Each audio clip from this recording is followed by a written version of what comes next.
Fala pessoal, sejam bem-vindos a mais uma aula para o melhor curso da certificação CEA. Eu sou o Prof. Renan Duarte e só lembrando vocês, quem quiser ter acesso ao curso completo, com as apostilas em PDF, todos os slides utilizados em aula, mais de 1.100 questões comentadas em vídeo, materiais de resumo direcionados para a revisão e um banco com questões que caem na prova da CEA, cliquem aqui no primeiro link na descrição ou nos comentários fixados para que vocês conheçam o curso completo. No mais, peço para vocês deixarem o like, se inscreverem aqui no canal e desejo a vocês uma excelente aula. Dentro aqui dos agentes operadores, eu tenho também as bolsas de valores, tá? O que são as bolsas de valores? Olha só, elas são sociedades anônimas, olha o ponto, hein? Elas podem, então, ser constituídas sob a forma de sociedade anônima ou sociedade por ações, ou também na forma de associação civil. E elas têm o objetivo de manter local ou sistema adequado ao encontro de seus membros e a realização entre esses membros de transações de compra e venda de títulos, valores mobiliários, derivativos e mercadorias em um mercado que é livre, aberto e especialmente organizado e fiscalizado por seus membros. A gente chama de autorregulação e pela CVM, que é o que a gente chama, de heterorregulação. Heterorregulação. Tá, vamos lá então. Vamos supor que eu tenha, por exemplo, um valor mobiliário, tá? Que pode ser uma ação, pode ser um fundo de investimento, pode ser um fundo imobiliário, tá? São exemplos aqui de valores mobiliários. E esses valores, eles são emitidos por empresas, tá? Então, uma empresa, ela vem aqui e emite uma debênture. Por que a empresa ela faz isso? Porque ao emitir uma debênture, a empresa ela está captando dinheiro, uma vez que eu vou ter aqui um investidor que vai comprar essa debênture, né? A debênture ela vai ter, por exemplo, um prazo. Esse prazo ele pode ser de, vou colocar aqui, 2 anos. E o mais importante, ela vai ter um valor também. Vamos supor que esse valor aqui seja de R$ 5.000. Tá? Então, a debênture ela tem um valor, ela tem um prazo e ela tem uma taxa de juros, que pode ser 10% ao ano. Bom, quando o investidor ele compra essa debênture aqui, ele vai entregar R$ 5.000 hoje, com a promessa de receber os seus R$ 5.000 de volta daqui 2 anos, mas remunerados a 10% por ano, somando aí com o valor principal. Então ele vai receber principal mais os juros. O detalhe, e isso a gente já sabe, que isso daqui acontece no chamado mercado de capitais ou mercado de valores imobiliários, e a gente também sabe que esse mercado aqui, ele é fiscalizado, ele é normatizado pela Comissão de Valores Imobiliários. Bom, um detalhe é que essa compra aqui da debênture, ela não vai ser feita diretamente na empresa, se ela estiver sendo ofertada publicamente. Não vai um investidor até a empresa solicitar a compra de uma debênture. Não. Como é que funciona? Eu preciso, então, que esse investidor, ele acesse um ambiente, um mercado, aonde eu vou ter a possibilidade de comprar esses títulos. Esse mercado, esse local que traz a possibilidade, então, de compra de títulos, é a bolsa de valores. É como se eu, por exemplo, quisesse comprar uma fruta, mas eu não vou ir diretamente ao fazendeiro para comprar fruta. Eu vou até o mercado, É como se eu não tivesse essa possibilidade de ir no fazendeiro. Eu tenho que ir até um mercado e lá no mercado eu vou conseguir comprar essa fruta. Aqui no mercado de valores imobiliários, é assim que funciona quando eu estiver falando de títulos que são considerados valores imobiliários, que são aqueles que são ofertados ao público, tá? Que são abertos ao público. E o investidor, então, ele vai acessar esse mercado aqui, que traz, então, diferentes valores imobiliários que podem ser comprados. Esse mercado, ele é um mercado livre, ele é aberto e ele é organizado, além de ser fiscalizado pelos membros, que estão aqui, que é o que a gente chama de autorregulação, e também pela CVM, que é o que a gente chama de heterorregulação. O detalhe é que o investidor ele também não vai acessar esse mercado de forma direta. Ele vai precisar fazer isso por intermédio de uma instituição financeira, tá? A gente pode ter aqui, então, uma corretora fazendo esse papel. A gente pode ter uma distribuidora também fazendo esse papel. Então, o investidor, o que ele vai ter?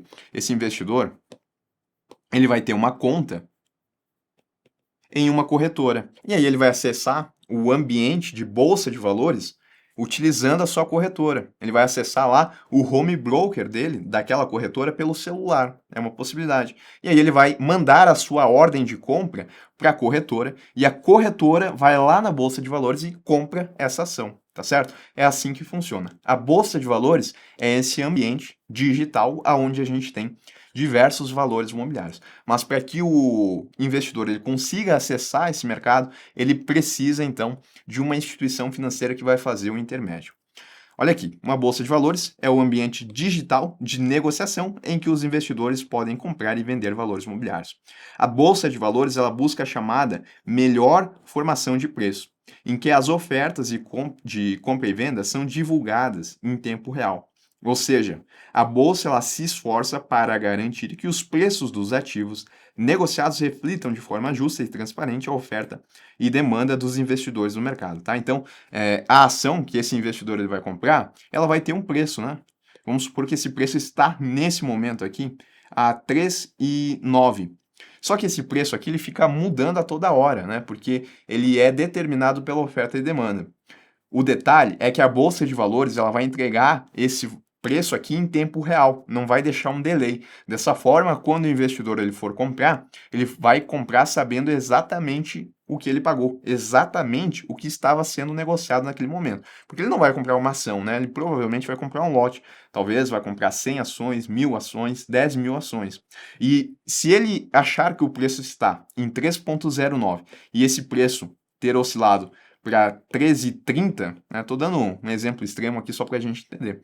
Aí ele vai ter que pagar muito mais do que aquilo que ele viu na bolsa de valores. Então a bolsa de valores, ela divulga as ofertas, tanto de compra quanto de venda, em tempo real. E isso significa que ela busca a melhor formação de preços, tá? Em relação à fiscalização, é o que eu falei, tá? Bolsas de valores têm a autorregulação, que é os membros aqui estabelecendo as regras, e também tem a regulação da CVM, a fiscalização. No Brasil aqui, tá? A gente só tem a B3 atualmente como uma única bolsa de valores, o único ambiente digital desses valores imobiliários. Ela está sediada em São Paulo e ela surgiu da fusão da BMF Bovespa com a CETIP, que ocorreu em 2017 após a aprovação da CVM.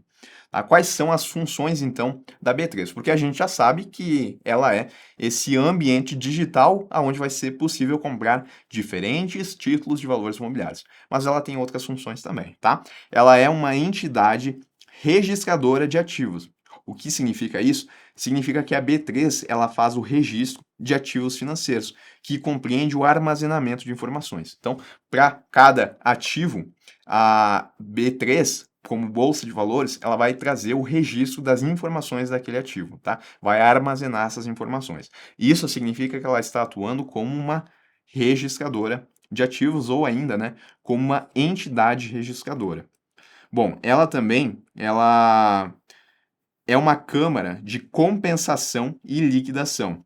Isso significa que ela vai cuidar para que as compras e vendas de investimentos sejam realizadas de forma segura e que o dinheiro e os investimentos sejam entregues para cada pessoa. Tá? Então, por exemplo, se eu comprei uma ação de 3,09, é necessário que o dinheiro ele saia da minha conta, né, saia do meu patrimônio e ele chegue até a empresa, se tratar, por exemplo, de uma emissão primária. Ou se não se tratar de uma emissão primária, que esses 3,09 que eu estou comprando, eles vão até a pessoa que está vendendo aquela ação no mercado secundário, né, está trocando só de dono.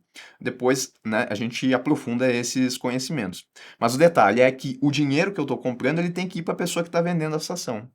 E isso, né, é o que a gente chama então de compensação e liquidação. E a B3 ela vai atuar no sentido de verificar se eu tenho saldo suficiente para fazer isso e vai, né, garantir que o dinheiro ele saia da minha conta e chegue até a pessoa que me vendeu. Bem como ela também vai garantir que aquela ação que foi vendida ela chegue para mim, né, que fiz a compra. Ela também atua como central depositária de ativos. Ela cuida de registrar e guardar os títulos e os investimentos que as pessoas compram para garantir a segurança de ativos, tá? Então ela vai fazer a guarda desses ativos e ela também atua como contraparte central garantidora. A B3 ela age como intermediária e se responsabiliza caso alguém não cumpra com o combinado nas operações com alguns tipos de investimento, garantindo a integridade da operação conforme combinado, tá? Então, eu tenho duas partes, o comprador e o vendedor. Se uma das partes não cumprir com a sua obrigação, a B3 ela é uma central garantidora. Ela vai atuar, então, no sentido de garantir aquela operação. Bom, eu ainda tenho as corretoras e distribuidoras dentro dessas instituições que vão atuar aqui no mercado de valores imobiliários. E a gente já tem mais ou menos uma ideia do que elas fazem, de acordo com esse fluxo aqui, tá? Mas elas podem fazer mais do que isso. As sociedades corretoras de títulos e valores imobiliários, as SCTVM, elas são conhecidas como corretoras e são instituições financeiras constituídas sob a forma de sociedade por ações ou por cotas de responsabilidade limitada e são supervisionadas tanto pelo Banco Central como pela CVM. Tá? Então, quando eu falo sociedade por ações, eu estou falando de uma sociedade anônima. Ou ainda elas podem ser também constituídas na forma de cotas de responsabilidade limitada. Tá? Então, aqui eu tenho esse resumo: sociedades por ações, cotas de responsabilidade limitada, a fiscalização do Banco Central e da CVM, e na denominação social tem que constar lá a palavra corretora de títulos e valores imobiliários. As corretoras, elas exercem uma atividade intensa de intermediação. Intermediação nesse sentido aqui, né? Não de intermediação financeira, captando do agente superavitário e emprestando para o deficitário. Não é isso, tá? É intermediação, né, do investidor aqui em relação ao acesso aqui ao ambiente de bolsa de valores e também para a empresa, tá? Olha só, então, elas oferecem serviços como plataformas de investimento pela internet, o home broker, né, que é a possibilidade de eu acessar a bolsa de valores. Elas também oferecem serviços de consultoria financeira, de clubes de investimento, financiamento para a compra de ações, conta margem. Então, se eu quero comprar uma ação, mas eu não tenho dinheiro para fazer isso, a corretora ela pode fazer o financiamento dessa compra, tá? Que é o que a gente chama de conta margem. É quase como se fosse, né, um cheque especial, uma conta garantida. E elas também fazem a administração e custódia de títulos e valores imobiliários dos clientes. Uma vez que eu compre o ativo, ele vai ficar custodiado na corretora pela qual eu fiz a compra. Além disso, tá? Além dessas atividades aqui, as corretoras elas também fazem outras atividades. Por exemplo, operar em bolsas de valores por conta própria, ou seja, ela está atuando por conta dela mesma, ela não está fazendo uma operação de um cliente. É quando ela quer comprar um título.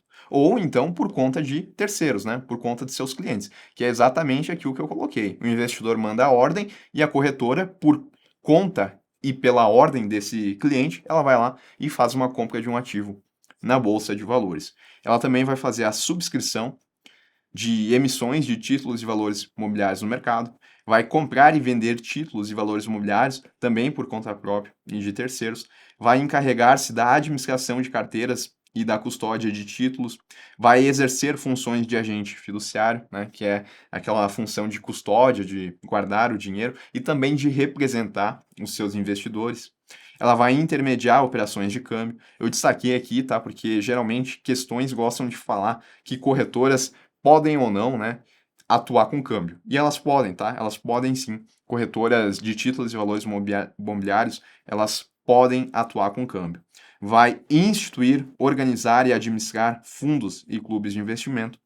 Vai emitir certificados de depósitos de ações e também de cédulas pignoratícias de debêntures. Então, eu não estou falando que a corretora aqui ela está emitindo uma ação ou que ela está emitindo uma debênture. Não. Eu estou falando que ela vai emitir um certificado que tem lastro em uma ação, que tem lastro em uma debênture, tá? Não é ela que está emitindo propriamente esses títulos, mas ela está emitindo um certificado que é lastreado em uma debênture que ela tenha eventualmente adquirido, tá? Ela também vai praticar operações de conta margem, que é aquele financiamento para a compra de ações, e praticar operações de compra e venda de metais preciosos no mercado físico por conta própria, ela querendo comprar então o ouro, por exemplo, né, como ativo financeiro, ou então comprar o ouro como ativo financeiro por conta de uma ordem de seu cliente. Por todos esses serviços aqui, as corretoras, elas são remuneradas por meio de taxas e comissões. Elas não recebem juros, né? A não ser quando eventualmente elas façam um financiamento ali de conta margem. Mas elas são remuneradas sim por taxas e comissões. É assim que elas recebem o seu dinheiro. Isso, né, que a gente acabou de ver em relação às corretoras. Eu ainda tenho as distribuidoras, tá? As distribuidoras, que na verdade são as sociedades distribuidoras de títulos e valores imobiliários, as SDTVM, elas são instituições financeiras constituídas também ou sob a forma de sociedade por ações, ou ainda por cotas de responsabilidade limitada. Assim como corretoras, as DTVMs elas também exercem uma atividade intensa de intermediação, pela qual também cobram taxas e comissões. Em resumo, né, é praticamente tudo igual. A diferença está no nome. Então, se é praticamente tudo igual, por que que a gente tem corretoras e por que que a gente tem distribuidoras? Bom, porque antigamente existia uma diferença. As distribuidoras elas eram diferenciadas das corretoras por não poderem operar diretamente nos ambientes e sistemas de negociação dos mercados organizados de bolsas de valores, razão pela qual elas concentravam seus esforços na distribuição de títulos, tá? Então elas não podiam antigamente operar nos mercados de bolsa. Mas essa vedação ela deixou de existir após uma decisão conjunta do Banco Central e da CVM, que autorizou as distribuidoras a operar diretamente nesses ambientes. E com isso, essa diferença que existia, ela deixou de existir. E hoje, as distribuidoras elas conseguem, então, fazer todas essas atividades aqui que as corretoras também conseguem, tá? E eu coloquei mais uma vez o fluxo aqui, né? Eu tenho uma corretora aqui, mas eu também poderia ter uma distribuidora, porque elas atuam na intermediação, principalmente, né, acessando a bolsa de valores para fazer a intermediação dos pedidos aqui dos investidores, ou então para atuar no sentido de subscrever a emissão de títulos de uma empresa, ou então de distribuir títulos dessa empresa aqui também lá na Bolsa de Valores, tá certo? Então, em relação à Bolsa de Valores, a B3 que a gente tem aqui no nosso país, corretoras, distribuidoras, é isso que a gente precisa saber.